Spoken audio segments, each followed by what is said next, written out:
Hey, hi and hello, Belts from Belts Basement here. Today I'm going to be starting off a mini-series where I'm going to be taking a look at a band's discography or an artist's discography, and I'm simply going to be talking about their albums, their evolution, and mainly rank them on a tier list. The reason for this is mainly because there's a lot of bands and artists that I have listened to every album from, but I don't think I'm going to have the time to talk about them in a larger video, in a more, I guess, edited, just generally a main video of mine.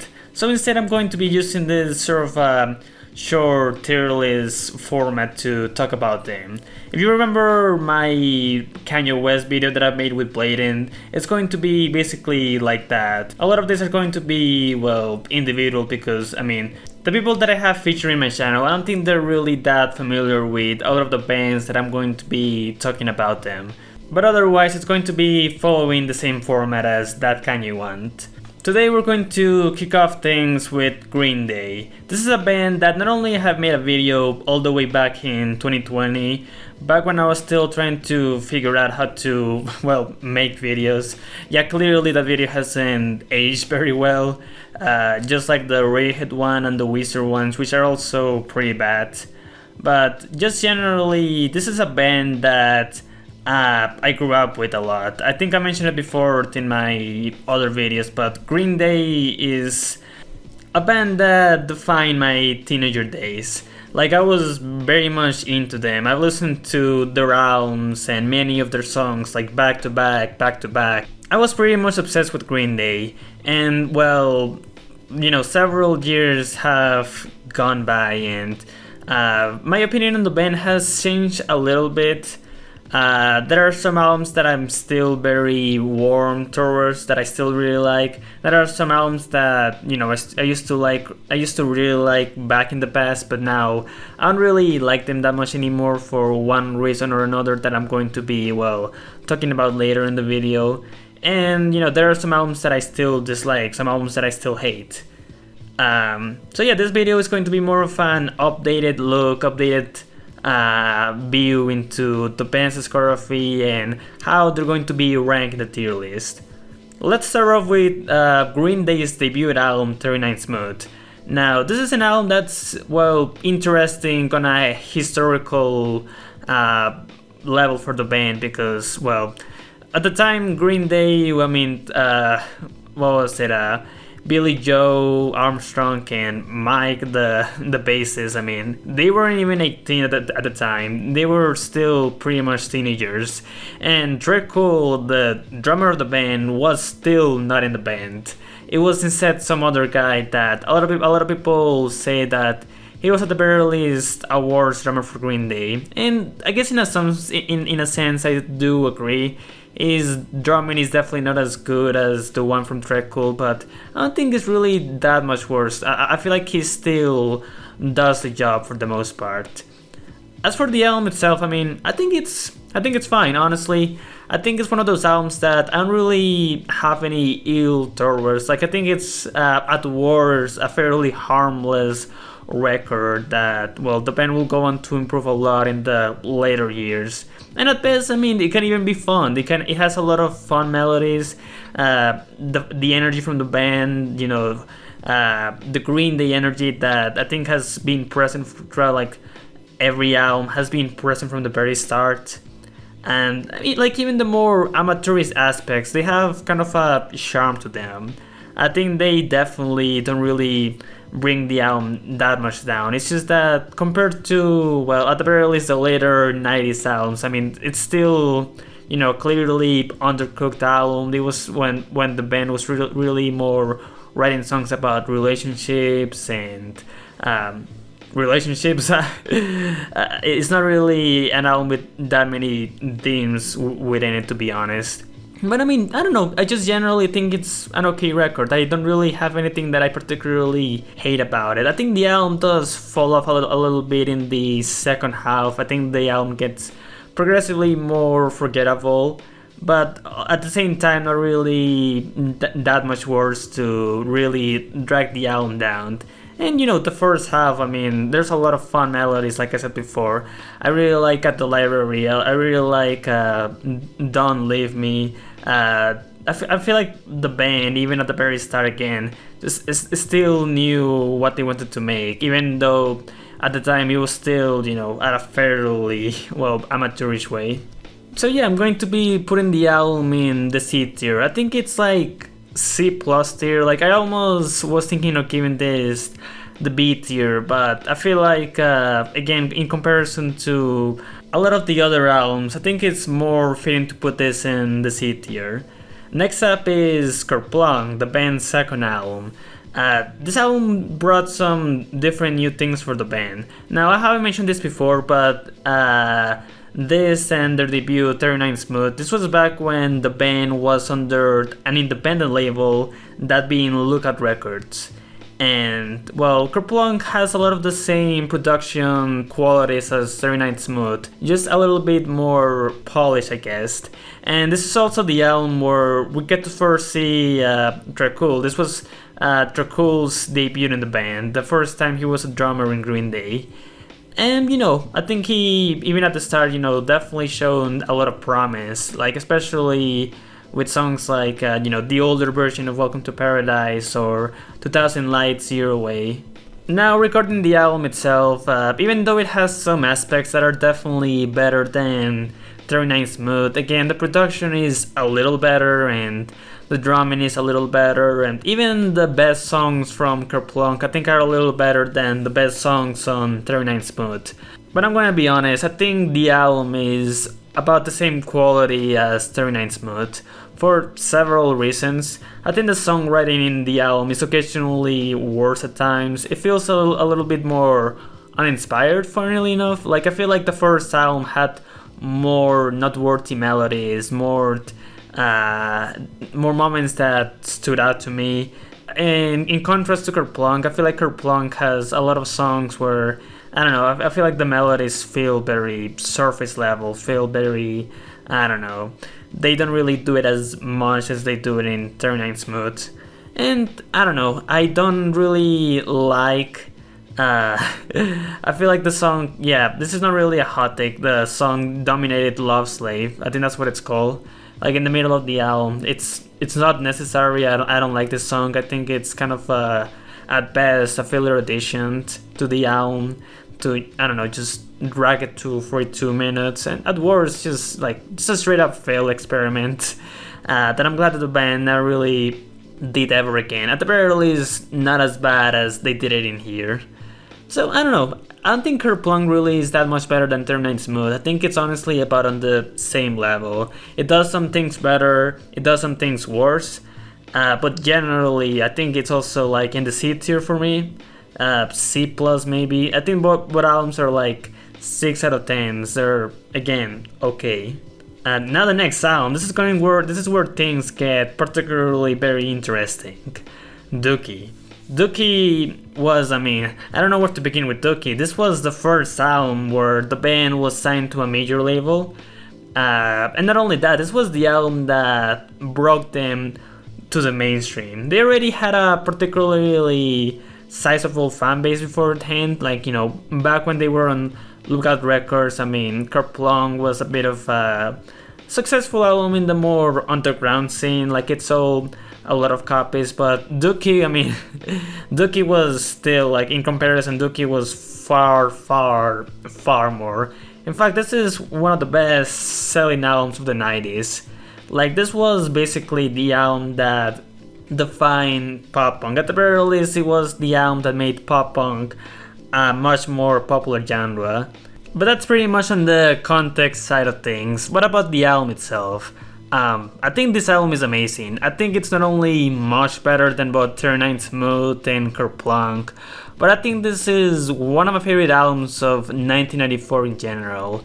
And this is an album that I did really love back when I was discovering Green Day, back when I was obsessed with them. Like, I listened to this album a lot, and I still occasionally put it on at times. Like, this is an album that whenever I put it on, it just generally makes me happy to listen to. Like, it generally puts me in a better mood because it's just so much fun. It has so much personality. It has so much soul to it. Obviously, the production is way better. Like, I feel like the band's qualities are finally able to shine through in a much better way. Like, to the point where even the weaker songs, like this, they're still a lot of fun to listen to. They're still complement the other songs so well. And I mean, the best songs on this album, Long View, Welcome to Paradise, Basket Case, Burnout, In the End, what was it? When I Come Around, There's a lot of great songs in this album, like songs that I really do love, especially Long View. I think Long View is my favorite song from Dookie. I mean, the bass line, fantastic, memorable, just generally one of the best parts of the song. I love the structure of the song. I think it's really inventive and creative, and generally it really does stick out. I really think the lyrics about being lazy, being a person who doesn't really want to do shit, I think they are pulled off in a very grounded, very relatable, very human way. I don't know, everything about the song is just really great. I think it's honestly, when it comes to 90s Green Day, like purely on that sound, I think Long View is the most essential song to me. Even though I don't think it's their best, but it's definitely, at the very least, maybe top 5, if not top 10 at the very least. I think it's a fantastic song, and yeah, so are the other songs that I've talked about. I don't think there's a single bad song on Dookie, to be honest. Not even a single one that I think it's even mediocre or just okay. I think all of them, at worst, they're pretty good, and at best, they're fantastic. So yeah, I think Dookie is still an album that I really do love. I'm going to put Dookie in the S tier. Honestly, I still think it's one of the band's best albums, and I think it definitely deserves the classic status as one of the best pop punk albums and one of the defining albums of the 90s.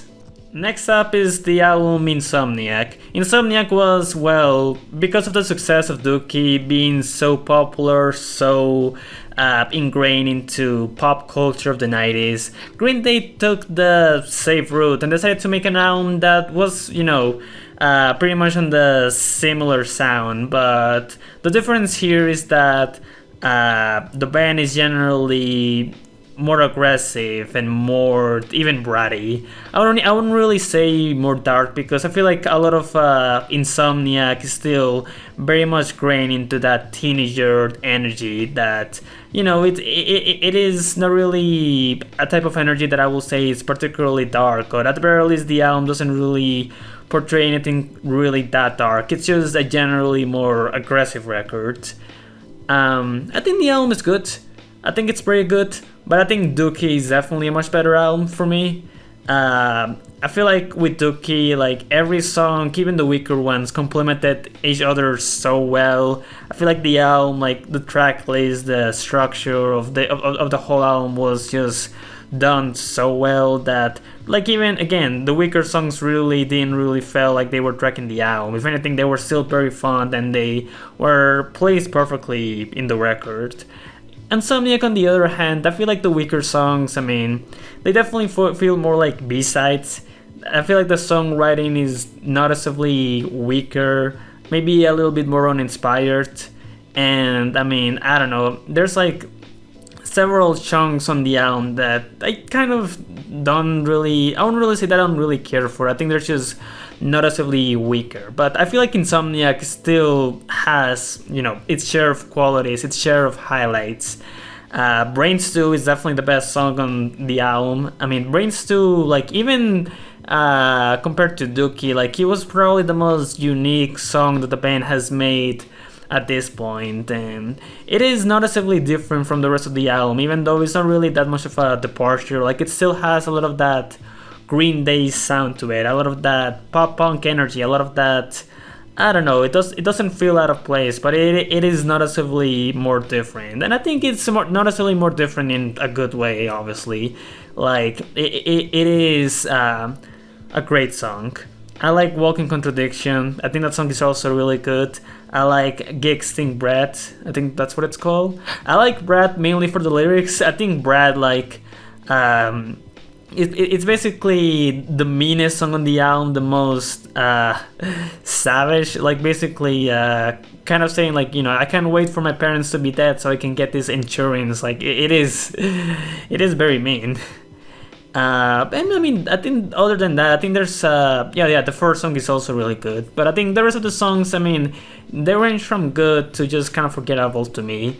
And I think the album as a whole, I think it's just pretty good. I kind of get why someone will prefer this to Dookie, because like the aggressive, I think there's I think there is a charm to the more aggressive tone of Insomniac, but I think I'm just gonna go with Dookie, just simply because I think that album is far better put together. I think the highlights stick out more, and the album in general, like again, it doesn't even have really any particularly filler song, while Insomniac does have several filler cuts on the album that I honestly wouldn't mind skipping over them at any given point. So I'm gonna be putting Insomniac in the B tier. I think it's still definitely better than the first two albums, but I think Dookie definitely is a much better album. Next up on the band's discography is the album Nimrod. Now Nimrod is also another album from the band that I really love. In fact, I think Nimrod is nearly on the same level as Dookie. Maybe a little worse, because I think Nimrod is noticeably a little bit more flawed. But still, I think Nimrod is just generally a pretty great album. That there's a lot of things about Nimrod that I just generally love.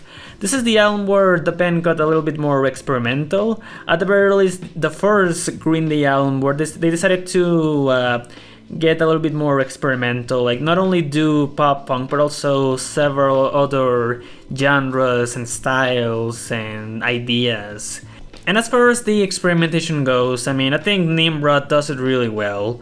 I think there's not really a single moment on the album that I think it's particularly bad, or a moment that makes me cringe, or a moment that makes me feel bored. I think the album is generally very consistent. Now, when it comes to track listing and sound sequencing and transitions, I think Dookie is definitely better. Like, I feel like Dookie has more of a concise and well-defined track list than Nimrod does, which I feel like on Nimrod, the songs do feel like together, they feel a little bit too all over the place, even though I know that's kind of was the intention, you know, a more experimental, more dynamic album where they explore different genres and styles, but I don't know, still, I feel like they could have been arranged in the album a little bit better. But still, I mean, it's not really a major problem because I feel like the song sequencing is still done fairly well. Nimrod also has a bunch of songs that I really love that I think stack up with the band's best. Like you have Nice Guys Finish Last, which I think is a great way to start the album. You have Hitting a Ride, which is honestly one of my favorite Green Day songs in general. Like this is also maybe top 5, or at the very least definitely top 10.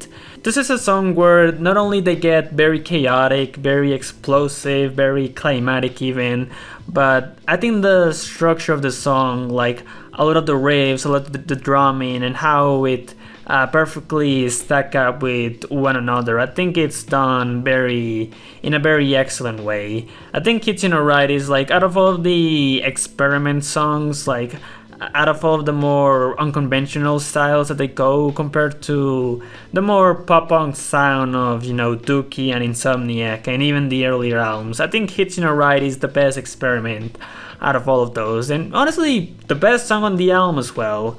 Like I think this and Longview are my two favorite Green Day songs from the 90s. I think they're excellent. And other than that, I mean, you have songs like Redundant, which is probably the most summery and bright song on the album. That also has a really great music video. that you should probably at the very least watch at some point because it's very great. You have, what was it, Platypus I Hate You, the most aggressive song on the album, and for a very good reason. Again, it has kind of that Insomniac energy that, it's aggressive, but it's aggressive in a good way. You have Jinx and the song that follows it up afterwards, Hashinka. These two songs together, I think they're some of the most fun moments on the album. I think they're very fun. I really like King for a Day. It's a very fun song, and also a song fun to do live as well. At the very least, see the band perform it live. I think it's very fun. And I think Green Day is not one of the best bands live. Personally, I don't really like them live as much as other bands, but I think King for a Day is one of the exceptions. At the very least, it's one of the best songs that they do live. Obviously you have Good Riddance, Time of Your Life. This is the song from the album that not only got popular, but it is possibly the most popular Green Day song from the 90s. It basically became the wedding song, the song that plays in every single wedding, and even back then it was playing at so many radio stations, like not even the rock ones, but like so many different radio stations had Good Riddance. And honestly, like, a lot of people hate this song because it was overplayed, and yeah, honestly, mostly because it was overplayed. I think a few others didn't like it because it was, well, very acoustic even for Green Day standards, but I think I really like it. I think it's, honestly, even though the song is obviously meant to be, well, not, I say it obviously, despite the fact that a lot of people took the song's message and the lyrics very seriously. Like, a lot of people don't really know that this song is, clearly meant to be a parody, but like, I don't know, even at that, I feel like the song can actually be enjoyed even if you don't look at the lyrics. I know it sounds like it is again against the purpose of the song, but I don't know, I think it works that way. If you don't really take the song's message that seriously. But I don't know, I really like the song. I especially love the strings, like in the bridge of the song. I think it's a really nice touch.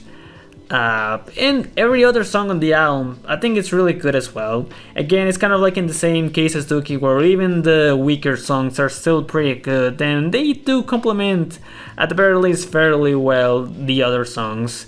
Some of these songs do have things that I don't like about them that much. Like, I think the Garage, the third song on the album, the lyrics of that song are, even for Green Day, a little bit too bratty, a little bit too even, I don't know, lyrics that you will see from like a C-tier, I don't know, post-grunge band, which is not really a good thing, but then again, that's like the only thing. Other than, again, a few song sequencing and a few lyrics or a few moments, I think Nimrod is just generally really great. I do also love this album, like I said before. I think it's one of their best albums. And if you're someone who's getting into Green Day, I think Nimrod is definitely worth checking out, because I think it's one of their most essential albums to me. And next up, you have Warning. Warning, this is an album that's interesting because, like, when it came out, it was clearly a black sheep in the band's discography. A lot of people didn't like the direction that the band went in here, that, started off with Nimrod, but got progressively more noticeable with this album. Like, Warning is not even really that much of a pop-punk album, it's more so a lot more acoustic, a lot more experimental at times. And generally, this album, even despite the fact that it was very criticized at the time, has kind of developed a bit of a small cult following. Like, it's not seen as one of the best albums from the band, but it is kind of a situation where a lot of people from the fan base, at the very least, look back at it and think it's like one of the most underrated albums. Like Warning, the album that's often overlooked by a lot of people. And I honestly 100% agree. In fact, I think my hot take with this album is that I think this is my personal favorite Green Day album. It used to be American Idiot back in the day, which I'll get to later on, but over the years I feel like Warning has held up definitely better for me. Like, Warning is also an album that I don't really have any problems with. I think it's nearly a perfect album, to be honest. Like, I feel like their experimentation got even more fun, more dynamic, more, I don't know, even more confident here. There's a lot of their best songs in general, like the title track, Misery, Deadbeat Holiday, and especially the last three songs, I think are just really great. Like, Mrs. Days Parade is honestly a contender for my favorite Green Day song. I think this song is just really beautiful. It's their most moving, their most, I don't know, I feel like Green Day, it is Green Day at their most soulful. I cannot even really put it into words, but it really feels like, I don't know, like a song that was built from all of the development, all of the, I don't know, everything that they've learned from the past, from the 90s, like throughout all of their albums. I feel like Mrs. Days Parade really puts like their most emotional qualities at their most, I don't know, at their most best, at their most emotionally effective. And I mean, also, what was it? Waiting is also a song that's very summery, very bright, very energetic, very fun, very well put together. I think Minority is also really great too. Like I said before, the last three songs are some of Green Day's best. And just like Nimrod and Dookie, like this is an album where even the weaker songs I think are pretty good.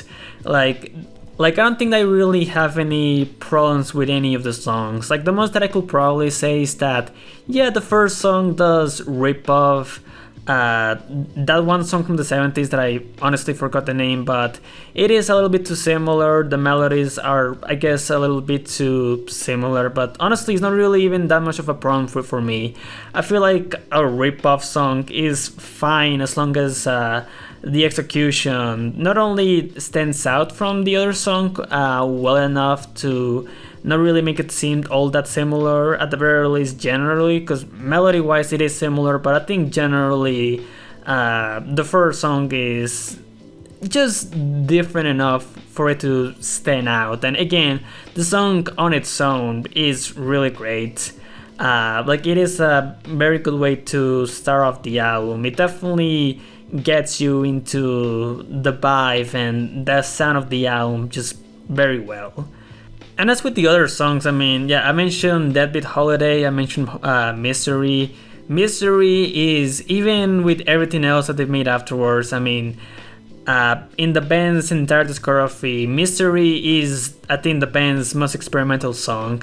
Like, it's not even a song that you will expect from the band, but they did it. They managed to pull it off really well, with a sense of sincerity and clear passion for the genre and the style that they're going for with here, that as a result, I think it's a really compelling song. And Deadbeat Holiday, despite being one of the more, I guess, simple songs, one of the more conventional ones that they've made, I mean, I just mainly love it because of how optimistic and cheerful it is. Like, I don't know, it has a certain sound that puts me in a good mood. It definitely makes me happy to listen to. But yeah, generally I do love this album. I think it's, again, my personal pick for Green Day's best. Like, I like this even more than Dookie, which I already love a lot. So I'm going to put this in the S tier. I think this album is very underrated. I think more people should honestly give it a try, give it a listen, because it definitely has a lot of qualities, not only from Green Day that I already love in other albums, but even some other aspects that the band has naturally developed, naturally pull off in such a satisfying, matured, and just very compelling way. Next up in the band's discography is American Idiot. Dookie was one of the two big Green Day albums, but American Idiot was basically the other big Green Day album. In fact, this is often known to be their big comeback album. The band back to commercial success and even acclaim in different areas. Because as much as I love Nimrod and Warning, I mean the band when it came to sales, when it came to commercial performance, at the very least for the most part, like I said before, Good Riddance was a big hit, but generally those two albums were not really as popular as Dookie or even Insomniac. Especially Warning was definitely a commercial low point for the band. I think it was their least commercially successful album since 39 Smooth. So American Idiot was definitely the big change, not only when it came to going back to commercial success, but it was also kind of a turning point for the band sound. American Idiot was basically a rock opera. It was an album that had very big anthemic singles, but also a very loose story attached to it as well. Like not really a very well defined one. In fact, it was not really even that much of the focus of the album. It more so worked as an idea for the whole record, like kind of like an album. Like the story was sort of there to just establish the basic themes that the album is going for, more so than focus on telling a complete story through it all. Because people, more so than anything, remember just the big singles from American Idiot. They remember the title track, they remember Boulevard of Broken Dreams, which was, I think, the biggest hit of the album. But as a matter of fact, this song almost made it to #1 on the Billboard Hot 100. It was a very big song. There was Holiday, there was Wake Me Up When September Ends, which was also another big hit for the album, and generally the most melancholic and, you could argue, the saddest song on the album, because it is a song that is attached to Billy when he was 12 years old. He lost his father, and one day he was in a funeral. He couldn't stand the pain, the emotional pain, so he ran away. He locked himself in the room. And when his mother came in, then asked how he was, like, Billy basically said, "Wake me up when September ends." So it is a song that is attached to, like, I guess that backstory, but I think the song can also be interpreted in other ways. Basically, the song is mostly carried over by the big emotion, like the big anthemic emotion that is going for. And this is a song that I still like. I can see what people cannot like about it, because it is a little bit too repetitive. The production is not the best on the song.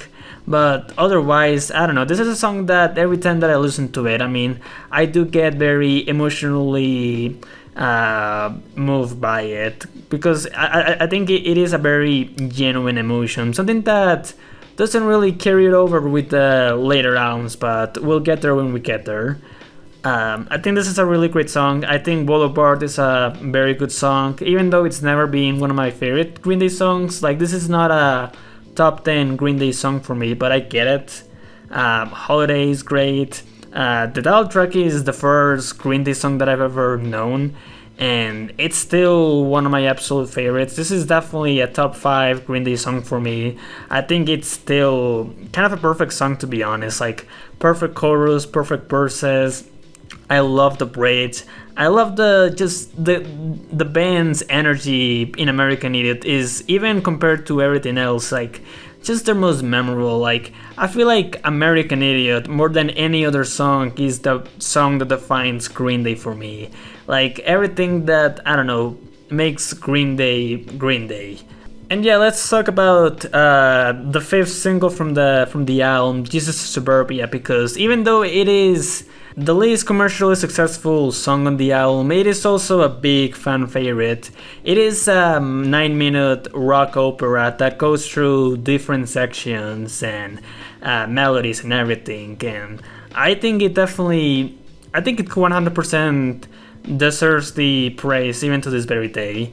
I remember when I first heard the song, and I thought the song was so good that at the time I think it was my favorite song of all time. Like, I think it was like the first song that, I don't know, I really fell in love with. Well, maybe not the first, but like it was like, I guess, the first song that, I guess you could put it was the first song that made me realize what music can be.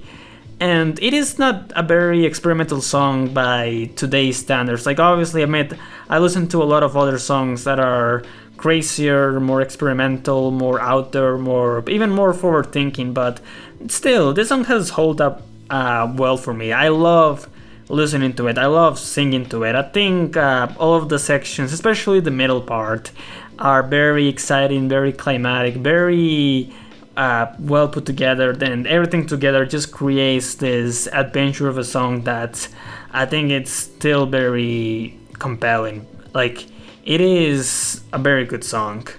So yeah, the singles and a few other songs are the main reason why I still do really like this album.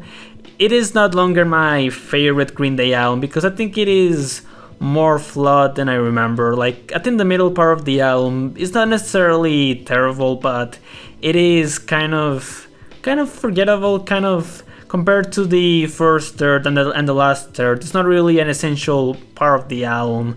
And I think it, like, even when it comes to the ambition that so many of the songs have, the middle part is definitely the weakest link, because they definitely feel like songs that were clearly meant to be fillered album deep cuts more than anything. But I mean, aside from that, I think the first third and the last third really do carry the album too, still being one of, at the very least, a top 4 album from them, because when the album is good, it is really, really good. And I can definitely understand why this album was so culturally significant for America and just generally the world back in 2004. Not only because it was a fairly unseen album concept, but I mean generally, like, pop punk rock operas were like something that hasn't really been done before. So Green Day at the very least were the first mainstream act to do it, and they were popular for it. And I don't even think it was that much because of the album story or even the political edge. It's just more so that they found a balance to work on. Like, the songs had a commercial appeal to them, especially when it came to that 2000s rock sound. But at the same time, I mean, I don't think it didn't really necessarily limit or interrupt the band's ambition or experimentation that much. So I don't know. Some people see this album as a sellout point for the band because afterwards the band arguably got worse and worse. And definitely, I think American Idiot did have some bad influence when it came to their songwriting and their generally, I don't know, their sound in general. But I think the album on its own, I think it's still pretty great. I think it's a direction that I'm glad that the band went for. And it is definitely worth listening to, even though it is noticeably a less consistent album than something like, again, Dookie or Nimrod or Warning for me. And that leads us to the next album, being 21st Century Breakdown. Now, when I was saying about this album, American Idiot, having some bad influence on their songwriting, their artistic directions and everything, yeah, I think 21st Century Breakdown definitely suffers from that a lot.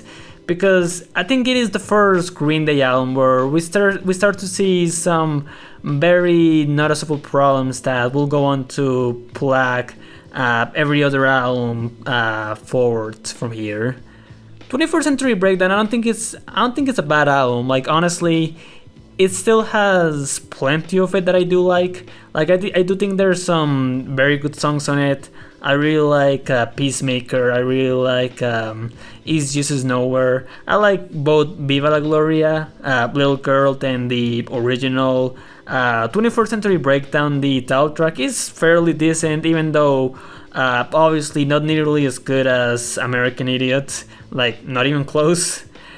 And I also really like Before the Lobotomy and Murder City. I think those two songs, I don't really have a good reason to why I like them, but I think they just work for me, generally.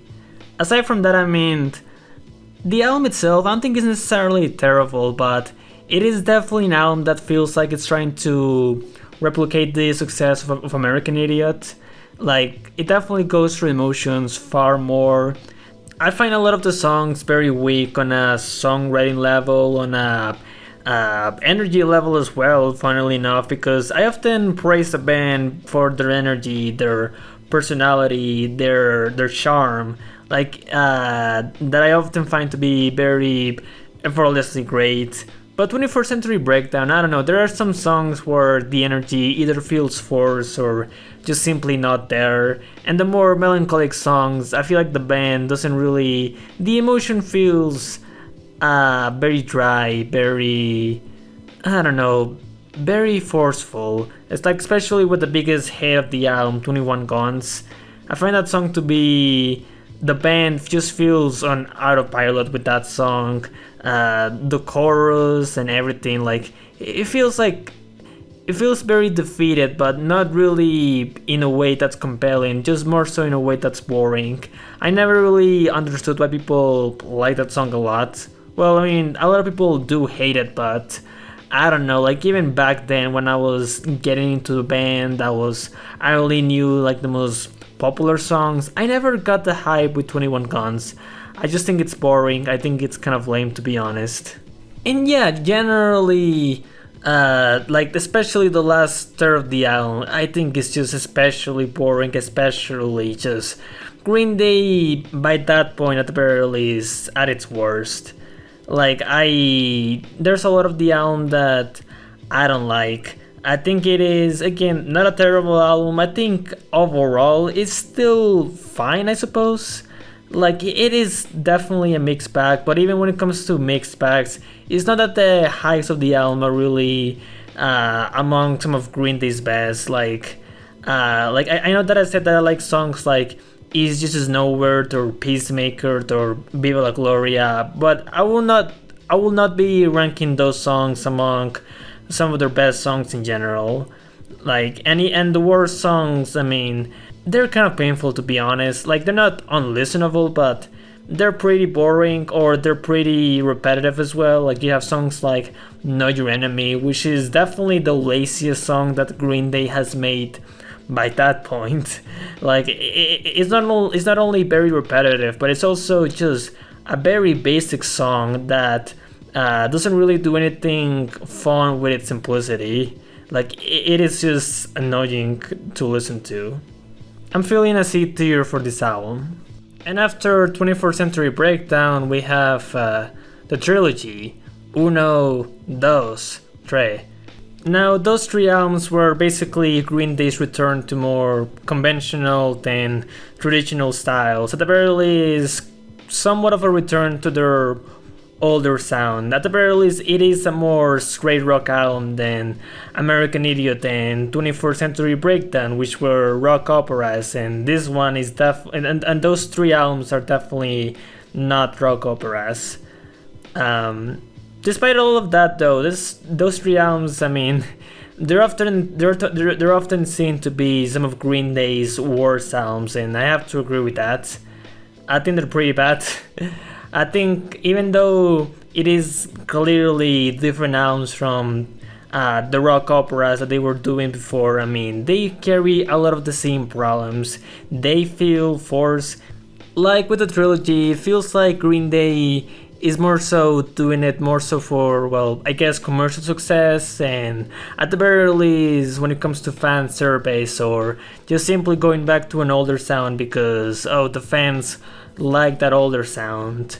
Because it doesn't really feel like at the very least a trilogy of albums where the band really had any passion when making it.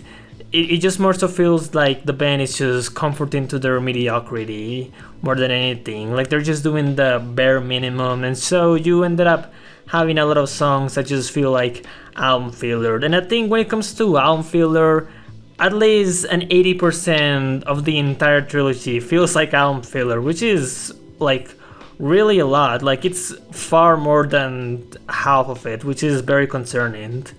So most of the trilogy, I think it's just very boring, very forgettable, and when it is memorable, it is mostly memorable for the wrong reasons. You have some decent songs like Nuclear Family or Lazy Bones or Stray Heart. Those three songs I think are quite good, actually. I don't think they're some of the best Green Day songs, like not even close, but I think they're pretty good for what they are. But most of the other memorable parts of the album are again for the wrong reasons. Like you have songs like Kill the DJ, which is just embarrassing. You have Oh Love, which is a song that I don't even know what the band was trying to do with that song. Like it feels out of pilot, but in a completely different way, in a completely weird way, in a way where I'm like, why? Like this was the lead single from this was the first grass that we got of the trilogy, and it is not a very good grass. It is a bad first impression for the trilogy, to be honest. It's not even the worst song on the trilogy. It's just not a very good song. It feels very confused. And other than those two, I mean, Troublemaker, Fog Time, and especially Nightlife. I mean, and Makeout Party. Like those four songs are also really bad and embarrassing. And yeah, especially with Nightlife, you're just kind of like, I don't know what the band is even trying to do here. Like they're just running out of ideas. They don't know what to make, so they just ended up making the most random, the most cringe-worthy song in their entire discography. You have like this girl that raps in a very puzzling way. Billy's vocals on the song, I mean, they're just so bad. I cannot even describe it properly, but Nightlife is a song that is so awful that you need to listen to it. It's bad. It's very bad. And then you have the entire last album in the trilogy, that being Trey, which doesn't even have songs that are embarrassing as the ones that I mentioned before, but the entire album is just forgettable. Like that entire album is just album failure. There's not a single memorable or good song in Trey. It is just all album failure that just goes in one ear and out the other. It's just a very insignificant album, and it's honestly my least favorite, just because it is the one that I get the least out of. Like at least with the other songs, I at the very least remember for how bad they are. Trey is just forgettable nonsense from start to finish. So I mean, like I will be putting all of these albums like individually in a tier, but honestly, I think they're all D tier for me. They're all pretty bad. They're all at the very least by that point the worst albums that Green Day has ever made, and I think even the band is even aware of it, because it definitely feels like an album that was really more focused on the quantity than the actual quality. They were just making songs because, more is better, I suppose, when obviously it didn't pay off. Then you have Revolution Radio, which is, I don't really have a lot to say about this one. I don't hate this album. I think it's okay as well. Maybe even better than 21st Century Breakdown, or at the very least in the same level. But I don't know. It's not a very good album still. It is definitely a step in the right direction. Like it definitely has some songs that I do think are decent, and it's definitely a more easy listen than 21st Century Breakdown, which definitely drags by in a lot of areas. But I mean, still, it definitely has a lot of the shallow aspects of the latter half of their discography, where, I don't know, the band is just sort of going through the motions. The songs don't really feel as inspired or as imaginative as the ones from the earlier albums, and even the political edges of the album just feel tired. It's definitely Green Day, maybe at its most, the second most generic Green Day album. We'll get there when we get there, but I don't know, it's just not a very good album. It's not terrible, but it's Revolution Radio is just kind of like, just another Green Day album that just happens to have a few highlights here and there, that even those highlights are not even that good to even talk about them in an extensive length. I'm feeling a C tier for Revolution Radio. Okay, now that this one's interesting for all the wrong reasons, the next one is Father of All. Father of All. I mean, I don't know what else to say about it that hasn't already been said by a lot of critics out there. I think Fantano's review really puts it perfectly. You haven't seen Fantano's review, but Father of All was basically Green Day going for a completely different sound, but that different sound being the most shameful commercial car radio jingles from beginning to end. Songs that, I mean, when it comes to the band selling out, when it comes to the band doing it more so for easy money or easy plays, or I don't know, whatever. I don't know what the fuck they were trying to do here, but it is definitely probably their least genuine album to date. It's awful. Like, this is undoubtedly Green Day's worst album from beginning to end. The only song that I somewhat, at the very least, the only song that I don't hate on the album is the title track. I think Father of All is the only song on the album that actually, I guess, feels complete. I get some enjoyment out of it. Like, I think it has some fun energy, even though that fun energy is also kind of weird in retrospective.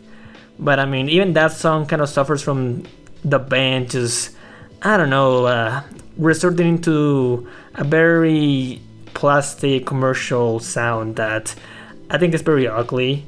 And the rest of the album is just rough. Fire Ready Aim doesn't feel like a song, it feels more like nonsensical filler that, I don't know, they released the song as a single, and it doesn't feel like a single, it doesn't feel like a song, it doesn't feel like even an interlude, it just feels like this, I don't know, this random mush of a track.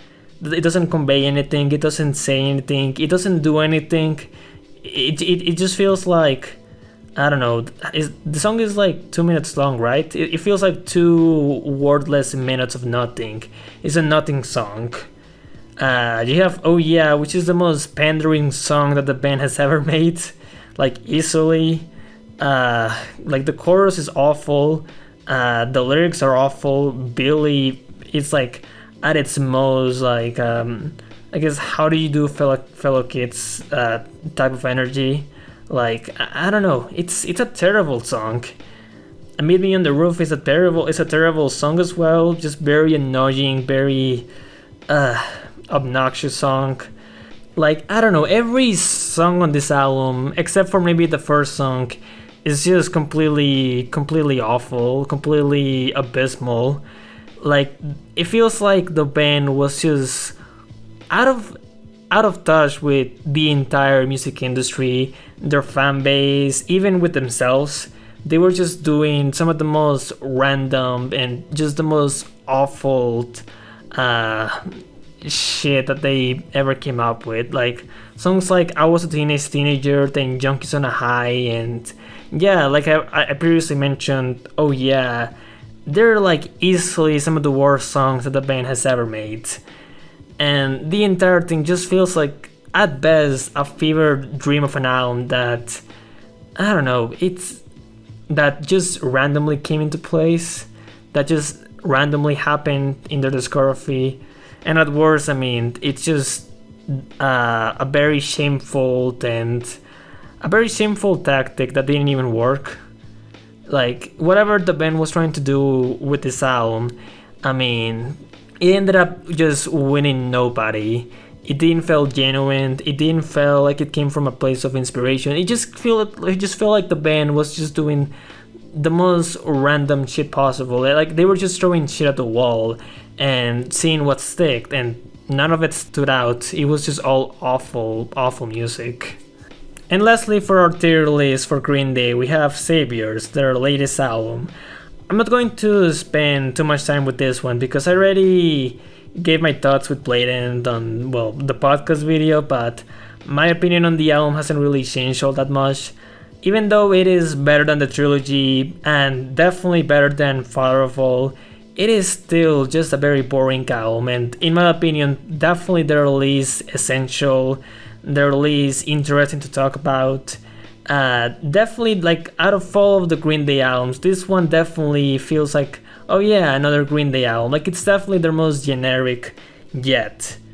And I mean, I don't know, at best there are some songs that do have some catchy melodies, like Dilemma is okay. There are some songs in the second half that are okay, but at the same time there are some other songs where, again, if it's definitely Green Day at its most going through the motions kind of thing. And I don't know, it is definitely more listenable than Father of All, but it is just not fun to listen to overall. I think it is just kind of a much of an album that doesn't really do anything particularly that inventive. Like, I guess when it comes to fan service, it is not the worst fan service in the world. Like, some of the music does its job, but I mean, it's not an album that I will ever really come back to. Even the lyrics, I mean, the lyrics are occasionally really bad. Like, you have some songs where the lyrics are so basic, so simple, and so nothing that there's really nothing to talk about. It is definitely like the most middle-aged crisis album in their whole discography. I think it really does show. I'll give this the D tier. It is definitely the best album in the D tier category. Like, yeah, it is better than the trilogy, but I mean, it is still a bad album. And that's about it for our Green Day tier list video. I'm definitely going to be making more of this for other bands that I probably don't have the time to work a big video on. Just want to share my thoughts on what I feel about them and how will I rank their albums. So stay tuned for more mini videos like this. I say mini and this video is almost an hour long, but you still get what I mean. This very loosely centered videos. Stay tuned for more of that. And well, I don't really have much else to say. Bells from Bell's Basement out. I'll see you in the next video.